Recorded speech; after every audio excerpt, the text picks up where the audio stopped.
Salve os irmãos com a paz do Senhor. Amém. Salve os irmãos com a paz do Senhor. Amém.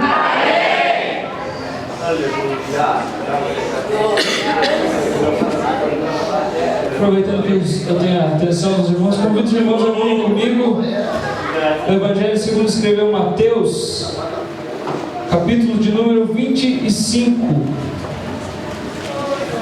Evangelho segundo escreveu Mateus, capítulo de número 25. Eu agradeço ao Senhor primeiramente por mais essa oportunidade de estar na casa dele, estar pregando a palavra dele, porque existem muitos que estão perdidos, e se não fosse o Senhor ter nos resgatado, ter resgatado a mim e a você, nós estaríamos perdidos também. Mas a palavra diz que nós andávamos como ovelhas desgarradas, mas o Senhor nos chamou, o Senhor nos salvou, o Senhor nos escolheu para a salvação. Isso não vem de nós, é dom de Deus, para que ninguém se glorie. Eu agradeço ao Senhor, agradeço essa oportunidade que meu Pai está me dando também nessa noite. Que o Senhor possa ser louvado pelas nossas vidas, e agradeço também ao pastor por permitir que eu pregue. Dá medo de pregar perto dele, porque se você errar alguma coisa ele pode corrigir. O microfone sempre volta na mão dele, mas eu quero pregar a palavra do Senhor, não fugir dela. Como foi dito aqui nessa noite, se fosse possível pregar João 3,16 por todos os domingos, todo o resto da minha vida eu seria grato ao Senhor, porque essa é a única mensagem que salva. Porque Deus amou o mundo de tal maneira que deu o seu Filho unigênito, único, para que todo aquele que nele crê não pereça, mas tenha a vida eterna. Mateus capítulo 25, a partir do versículo 31, peço que os irmãos, após o término da leitura, os irmãos permaneçam com a Bíblia aberta. Peço que os irmãos fiquem em pé em reverência à palavra do Senhor. Mais um pedido, peço que os irmãos leiam comigo. Eu leio 31, os irmãos leem o seguinte, e assim nós revezamos. Amém? Amém. Todos encontraram? Amém? Amém. Versículo 31 diz assim: quando vier o Filho do Homem na sua majestade, e todos os anjos com ele, então se assentará no trono da sua glória. E todas as nações serão reunidas diante dele, e apartará uns dos outros, como o pastor aparta os bodes das ovelhas. E porá as ovelhas à sua direita, mas os cabritos, ou bodes na versão dos irmãos, à esquerda. Então dirá a ovelha aos que estiverem à sua direita: vinde, benditos do meu Pai, possui por herança o reino que vos está preparado desde a fundação do mundo. Porque tive fome e me destes de comer, tive sede e me destes de beber, era forasteiro e me hospedastes. Estava nu e vesti-me, adoeci e me vestiaste, estive na prisão e me foste ver. Então perguntarão os justos, Senhor, quando foi que te vimos com fome e te demos de comer, ou com sede e te demos de beber? E quando te vimos estrangeiros e te hospedamos, ou nu e te vestimos?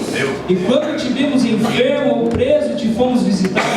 E responderam ele: em verdade vos digo que quando fizeste a um desses meus pequeninos irmãos, a mim fizeste. Então o rei dirá também aos que estiverem à sua esquerda: apartai-vos de mim, malditos, para o fogo eterno, preparado para o diabo e os seus anjos. Porque tive fome e não me deste de comer, tive sede e não me deste de beber. Sendo forasteiro, não me hospedastes, estando nu, não me vestistes, achando-me enfermo e preso, não fostes me ver. Então eles também lhe responderão, dizendo: Senhor, quando te vimos com fome, ou com sede, ou estrangeiro, ou nu, ou enfermo, ou na prisão, e não te servimos? Então lhes responderá: em verdade vos digo que sempre que o deixaste de fazer a um destes mais pequeninos, a mim o deixastes de fazer. E irão estes para o tormento eterno, mas os justos para a vida eterna. Até aqui, irmãos. Aproveitando que os irmãos estão em pé, vamos fazer uma breve oração. Pai, em nome de Jesus, nós te louvamos, nós te agradecemos pela tua palavra, Senhor. Nós te agradecemos ela fala por si só, mas eu oro para que o Senhor venha iluminar cada coração nessa noite, nos orientar, para que nós possamos pregar o Evangelho, levar a Tua palavra aos perdidos, Pai. Em nome de Jesus, eu não sou nada, eu não tenho nada, eu sou um pecador miserável, Pai, mas que o Senhor possa me usar para falar com os meus irmãos essa noite, a família de Cristo, em nome de Jesus, Pai. Amém.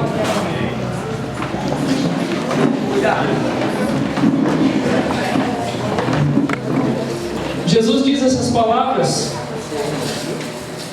no contexto em que ele estava dando um dos seus últimos sermões aos discípulos, onde ele começa a responder a pergunta que os próprios discípulos fazem: como nós saberemos quando vão chegar as últimas coisas? O que serão as últimas coisas?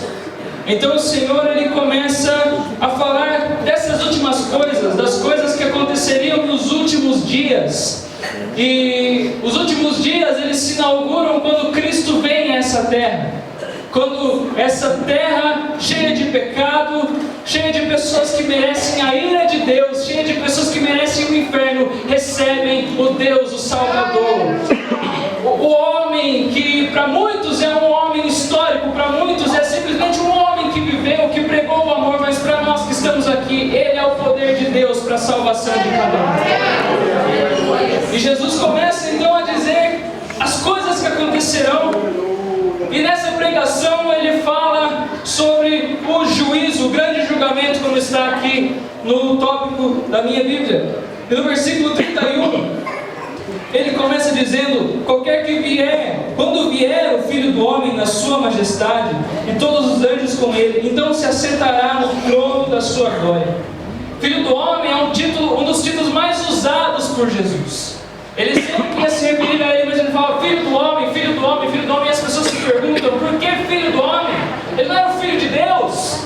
Ele não era o Filho do Altíssimo? Então por que usar esse título, Filho do Homem? Porque em Daniel, no capítulo 7, nós vemos uma profecia dizendo que ele vê um homem que parece com um filho do homem, esse é o título que ele dá, vindo na glória dos céus e se assentando no trono, sendo coroado como o Rei dos Reis e o Senhor dos Senhores. Toda vez que Jesus disse eu sou o Filho do Homem, ele estava dizendo eu me assentarei no trono da glória do meu Pai. Como ele diz nessa passagem, ele diz quando o Filho do Homem vier na sua majestade. Hoje, naquele momento da história, eles estavam vendo um galileu, um homem comum, um nazareno, uma pessoa que é considerada maldita muitas vezes, mas no futuro eles veriam o Filho do Homem, o Deus glorioso, o Filho do Deus vivo descendo do céu das nuvens e se assentando no trono do seu Pai. Afinal, ele sempre foi o lugar dele. Ele sempre foi o Filho de Deus, eternamente ele será. E ele vem e diz que ele se assentará nesse trono, mas Cristo já está sentado nesse trono e já reina soberanamente. E quando vier o dia do juízo, nós o veremos então tomar a posição que sempre foi sua. Que posição, irmão Leonardo? A posição do justo juiz. Quando ele está ali com Abraão, e Abraão vê que ele vai destruir Sodoma e Gomorra. Abraão diz assim: mas o Senhor vai derramar a ira do Senhor sobre os justos com os injustos? O Senhor não é o justo juiz? Esse é o título que o próprio Abraão dá a Deus. Então Jesus clama para si mesmo: Ele julgará as nações, Ele julgará quando se assentar no trono da sua glória.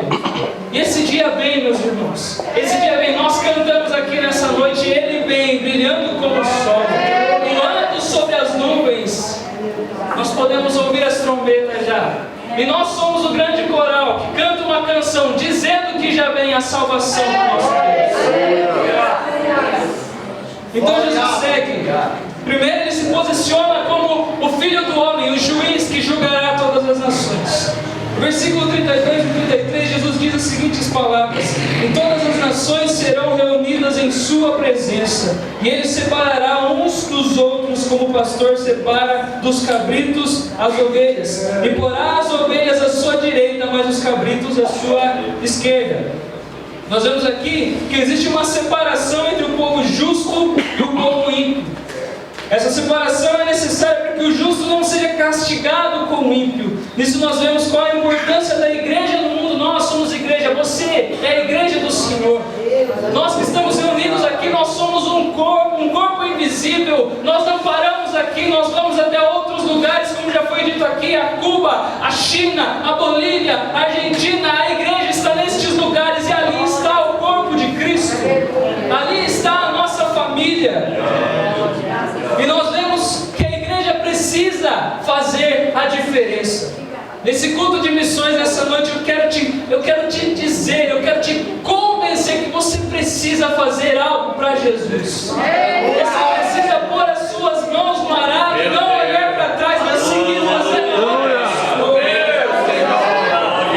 Nós precisamos, meus irmãos, sair em resgate das ovelhas perdidas e não sair do meio do mundo. Eu acho interessante que no carnaval, geralmente, existem denominações que fazem retiro para os jovens. E eu me pergunto qual é a necessidade de se fazer um retiro. Nós não somos a igreja que foge do mundo, mas nós somos a igreja que vai para o mundo trazer pessoas a Jesus. Jesus não disse assim: olha, vocês vão se esconder nas festas mundanas. Não, ele disse assim: e sobre essa pedra eu firmarei a minha igreja, e as portas do inferno não prevalecerão.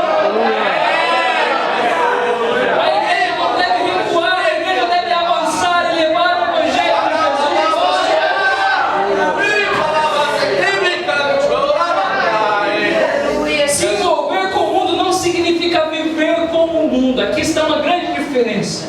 Se envolver nas coisas do mundo não significa viver como ele, mas significa viver no mundo. Nós estamos aqui ainda, meus irmãos. E Pedro nos diz: nós somos peregrinos nessa terra, nós estamos de passagem, mas nós ainda estamos aqui. Nós precisamos trabalhar, nós precisamos fazer algo para Jesus.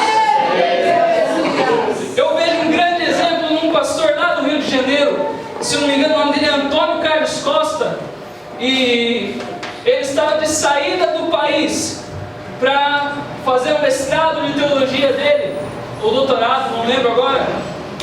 Mas quando ele estava de saída, lá no Rio, aconteceu uma chacina, mataram muitas pessoas ali. Eu não me lembro ao certo onde foi, o que aconteceu. Eu lembro que ele dá esse testemunho. E ele diz que naquele momento ele despertou e disse assim: eu preciso fazer alguma coisa, eu preciso ser a igreja relevante hoje em dia. E nós vemos que hoje é uma das maiores, ele e a igreja dele trabalham com uma das maiores ONGs, chamada Rio da Paz, que está lá trabalhando no Rio, salvando pessoas, não só dos seus pecados, mas salvando pessoas das drogas, salvando pessoas do desemprego, salvando pessoas das enfermidades, salvando pessoas do que eles podem. E essa é a nossa missão. Nós precisamos fazer o que nós podemos. Nós precisamos levar Jesus, sim, mas nós precisamos também trabalhar para o meio da sociedade, para que eles vejam Cristo em nós. Nós vemos que Jesus, ele era julgado pelos fariseus. Os fariseus olhavam e diziam assim: olha, ele come e bebe com pecadores, mas ele não se sujava. Eu tenho certeza que ele estava do lado de um pecador ali e dizia assim: ei, eu sou o caminho, a verdade e a vida. Ei, você tem medo da morte? Eu sou a ressurreição e a vida. Aquele que crê em mim, de maneira nenhuma morrerá eternamente. Eu acredito que Jesus comia com essas pessoas, mas ele não se sujava, porque a Bíblia diz que ele foi tentado em tudo, mas não pecou, nem sequer uma vez.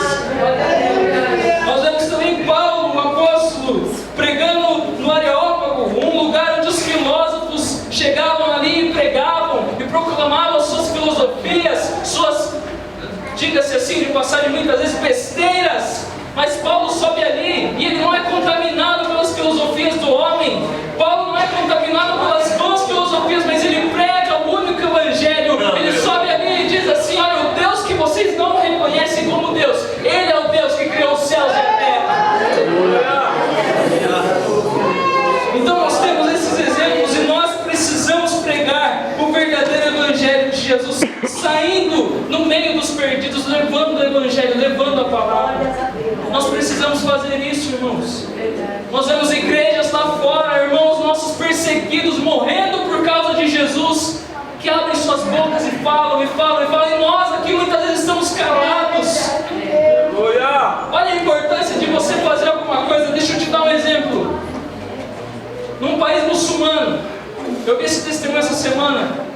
muçulmano foi matar um cristão, e aquele cristão, a última atitude dele foi a seguinte: pega a minha Bíblia, toma minha Bíblia, leia. O cristão não reclamou, não brigou, não xingou. Ele pegou a Bíblia dele, deu para o muçulmano e falou assim: leia minha Bíblia, leia minha Bíblia. E aquele homem matou aquele cristão, sim.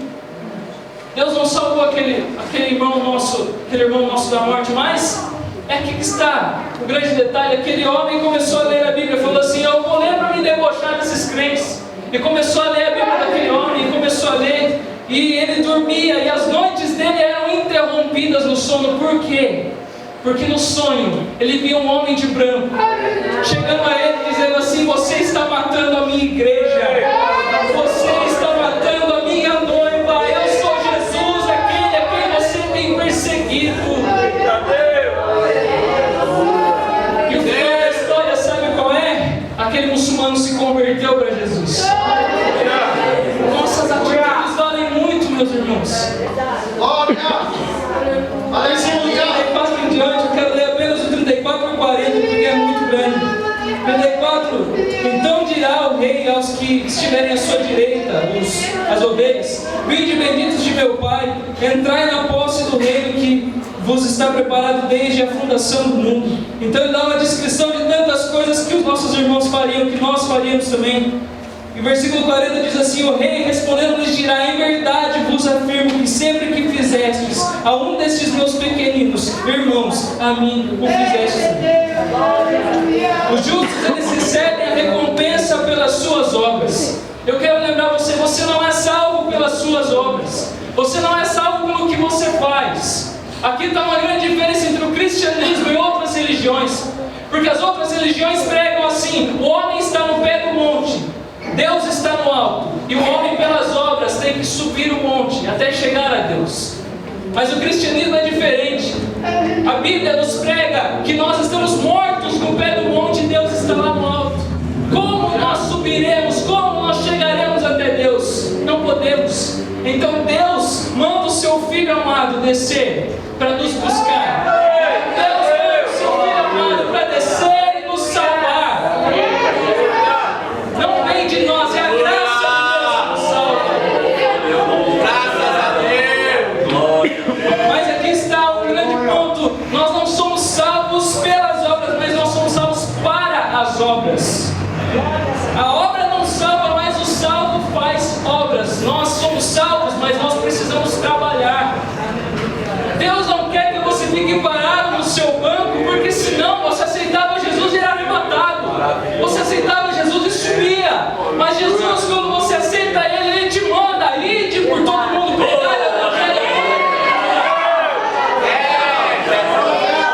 A igreja triunfante de Cristo, ela se preocupa com o próximo.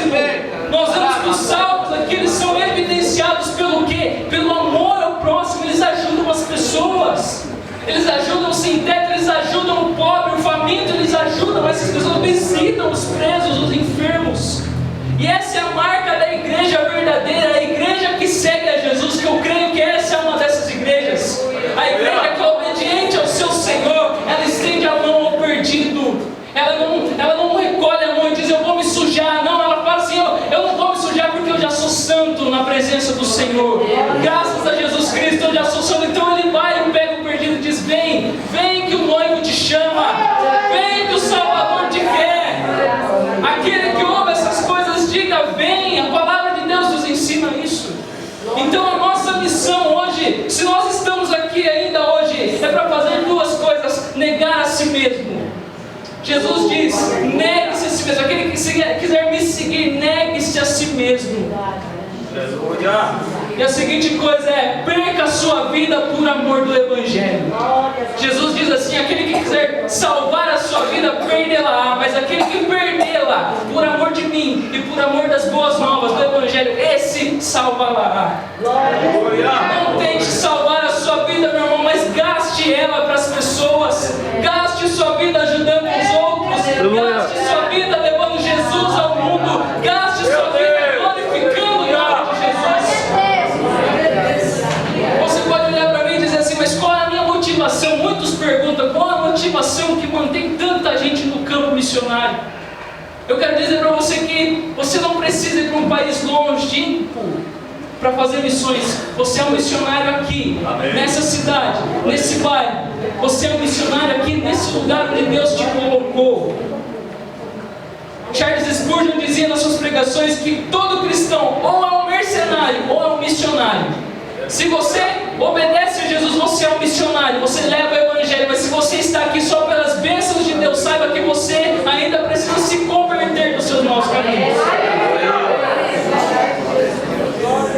Nós precisamos levar o Evangelho, meu irmão. Nós precisamos pregar o Evangelho, porque Jesus, Ele aparece aos discípulos, diz: "Ei, toda autoridade me foi dada, todo poder me foi dado. Nós não temos o que temer. Jesus foi à nossa frente, nós podemos ir também."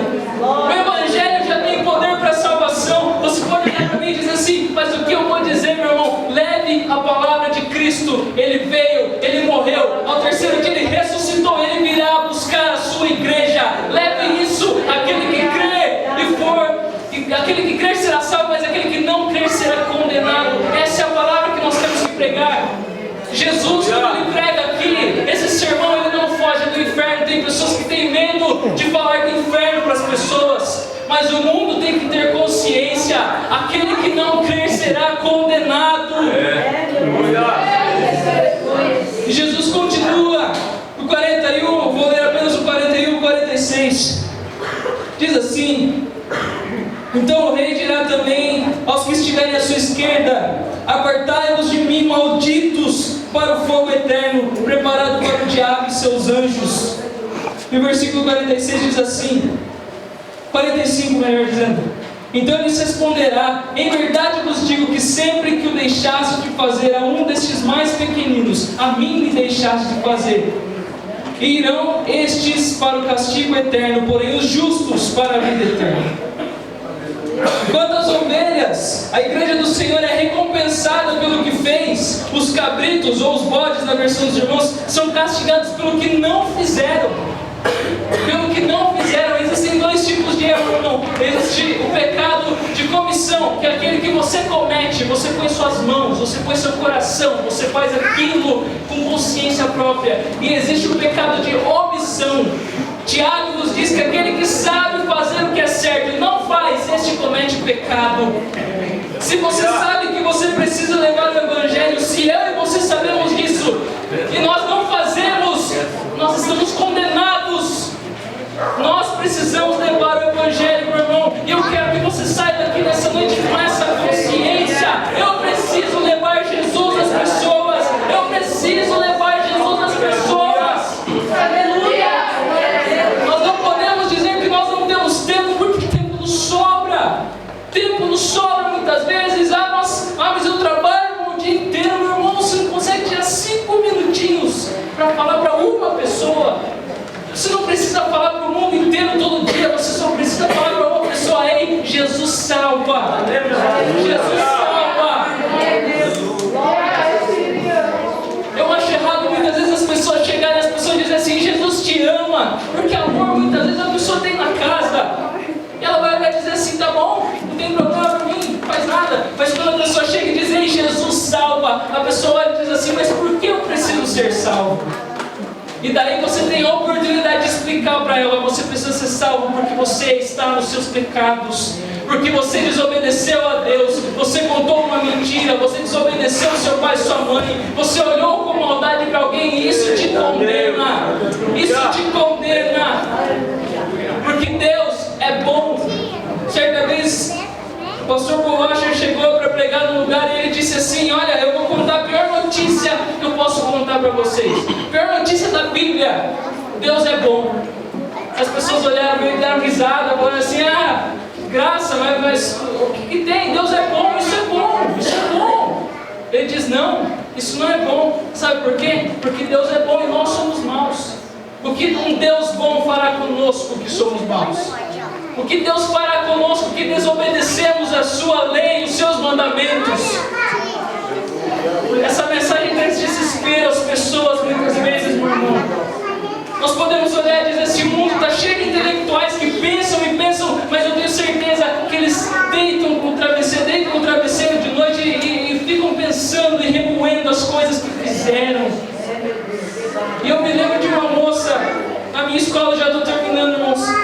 E eu trabalhava na escola há 3 anos atrás. E ela pegou a Bíblia de um amigo meu. E ela falou assim: eu vou ficar lendo. Tudo bem, deixamos ela lendo lá, fomos jantar. E a hora que a gente voltou, eu olhei para ele e falei assim: viu, acho que é melhor você pegar a sua Bíblia, senão não vai demorar mais. Ela está lendo já faz mais de 40 minutos. Então, ele foi e falou com ela, e depois ele voltou para mim e falou assim: Leonardo, ela está tremendo, ela está com medo, ela está quase chorando ali. Eu falei: por quê? Ele falou assim: porque ela leu o Apocalipse do capítulo 1 ao capítulo 22. Ela leu o Apocalipse inteiro. E daí nós fomos falar com ela e ela falou assim: eu li Apocalipse. E Apocalipse fala que o pecador vai ser castigado. Eu sou pecadora. Eu sou pecadora. O que vai ser de mim? O que vai ser de mim? A simples mensagem que diz: você irá para o inferno sem Jesus, já traz uma pessoa para a salvação. Então naquele momento nós tivemos a oportunidade de dizer para ela: Jesus salva. Jesus pode te salvar dos seus pecados, porque Ele foi perfeito. Nós erramos, nós desobedecemos, nós pecamos, mas Jesus obedeceu, para que na cruz do Calvário Ele pudesse tomar os nossos pecados e dar a nós a justiça dele, para que na cruz do Calvário Ele pudesse trocar de lugar conosco, e a nossa justiça estava sobre Ele, para que hoje a justiça dele, a santidade dele, a graça dele, o amor dele estivesse sobre nós.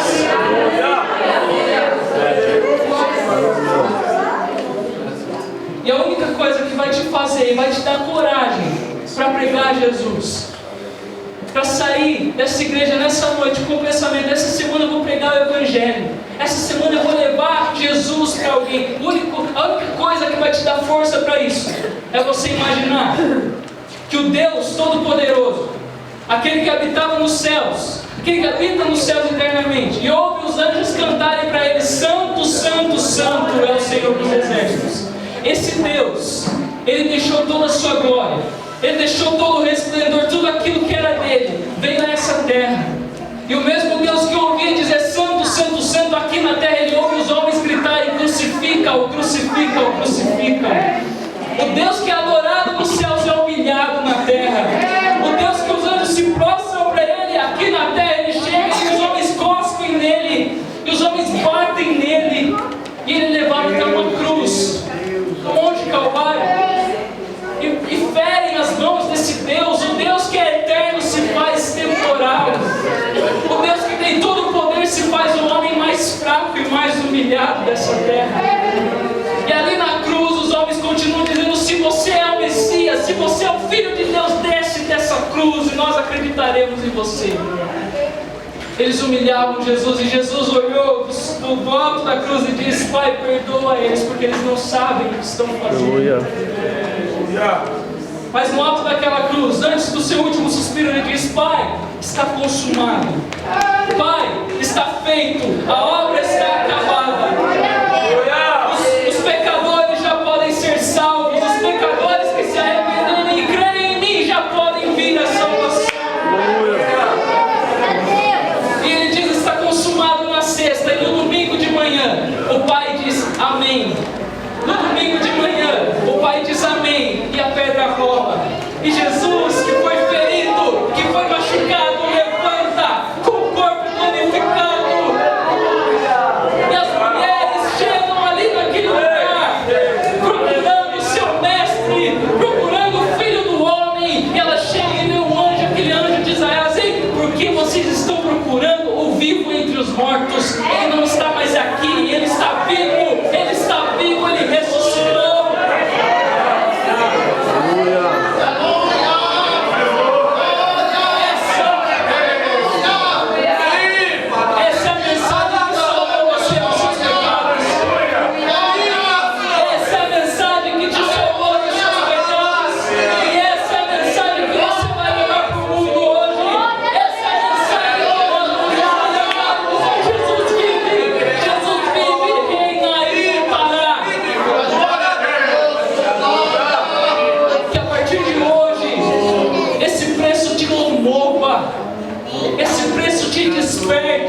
Você entender que alguém morreu por você, alguém morreu no seu lugar, pelos seus pecados, pelas nossas sujeiras, que nós possamos entender isso nessa noite, para que nós possamos levantar amanhã de manhã dizendo: eu vou pregar o Evangelho, eu vou levar Jesus às pessoas, eu vou fazer alguma coisa para Jesus, eu não vou ficar parado, porque Ele disse: ide e pregar o Evangelho a toda criatura. Aleluia!